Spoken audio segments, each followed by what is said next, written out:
నువ్వెందుకు కృతజ్ఞతా హృదయంతో కలిగి ఉండాలి? ఆయన ఇచ్చిన సదుపాయమే కాకుండా ఆయన కాచిన కాపుదలను బట్టి నువ్వు కృతజ్ఞత చెల్లించాలి. అనేక సార్లు కాదు, ఎంత యాక్సిడెంట్ అవుతూ కొంతమంది నాకు చెప్తా ఉంటారు, అన్న నా ప్రార్థన చేయండి అన్న, ఐఎమ్ సో థ్యాంక్ఫుల్. మొన్న యాక్సిడెంట్ అయ్యి నేను చనిపోవలసింది కానీ ఒక్క గీత కూడా నాకు పడలేదన్నా. నా జీవితంలో ఈ సంఘటన, ఉద్యోగం నాకు పోవాల్సింది కానీ దేవుడు కృప కనికరం, ఆయన కృప లేనిదే మనము బతకలేము. Without his grace we cannot live. ఆయన కృప నిన్ను మరణం నుంచి తప్పించిన కృప, నీ ఉద్యోగము కాపాడిన కృప, నీ బిడ్డలను కాపాడిన కృప, నీకు వివాహము చేసిన కృప. You have forgotten the grace of God.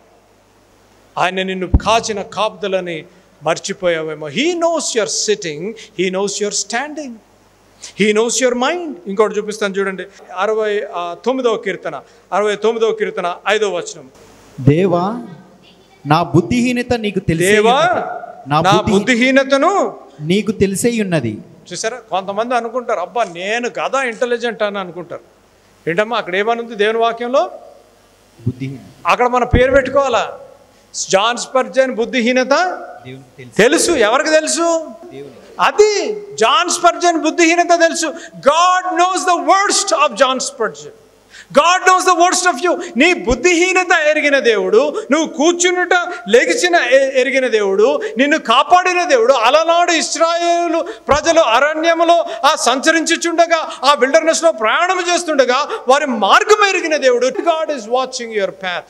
That is, God has protected you in the wilderness.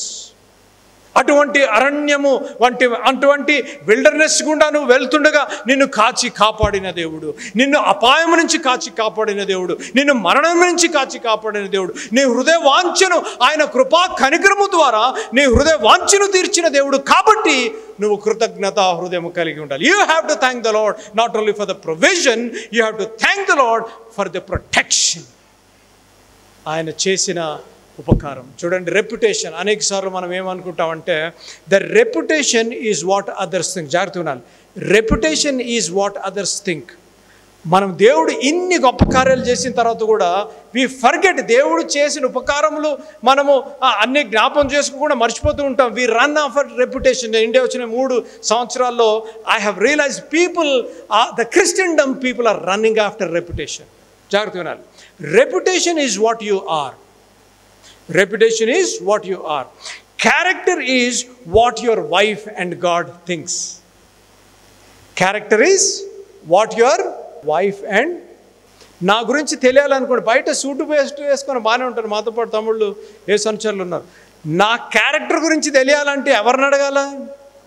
అబ్బా థ్యాంక్ యూ చెల్లమ్మ. కాదు బయటకి అబ్బా ఎంత అసలు వండర్ఫుల్ ఖతర్నాక్ సూట్ వేసుకున్నా సరే సిస్టర్ గారితో మాట్లాడితే అస్సలు మొత్తం హిస్టరీ బయటకు వస్తుంది అన్నమాట. Let me ask you a question. Can you say with confidence? తమ్ముడు, can you say with confidence, yes I am what who I am inside out? నీకు కొంతమందికి భార్యతో కూడా కొంతమంది దాచిపెట్టేస్తారు. ఈ మధ్యలో భార్యతోనన్నా దాచిపెట్టచ్చు, కానీ there is somebody whom you cannot hide. That is Lord Jesus Christ. Hallelujah. 18 స్కానర్లు దాటాలి అమెరికాలో. నేను ఒక జైల్లోకి వెళ్ళాలంటే ఇప్పుడు ఇక్కడి నుంచి ఆ తలుపుకి వెళ్ళాలి. ఆ తలుపులో ఖైదీలు ఉన్నారు, నేను అక్కడికి వెళ్ళి వాకింగ్ చెప్పాలంటే ఇక్కడి నుంచి అక్కడికి 18 స్కానర్లు, 18 గేట్స్ ఉంటాయి అన్నమాట. Automatic gates. ఒక టవర్లో కూర్చొని ఒక పోలీస్ ఆఫీసర్ అక్కడ స్విచ్లు నొక్కుతూ ఉంటే టవర్స్ వస్తాయి. Scanners 18 scanners. ఎన్ని స్కానర్స్ అమ్మ?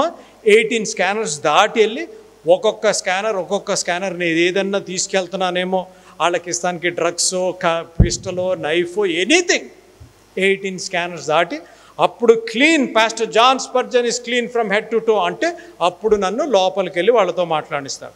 18 స్కానర్స్ అన్నా మిస్ అవుతుందేమో కానీ, అమెరికాలో ఉన్న స్కానర్ అన్నా మిస్ అవుతుందేమో కానీ, యేసు ప్రభు కనులకు ఉండే స్కానర్ నుంచి మనము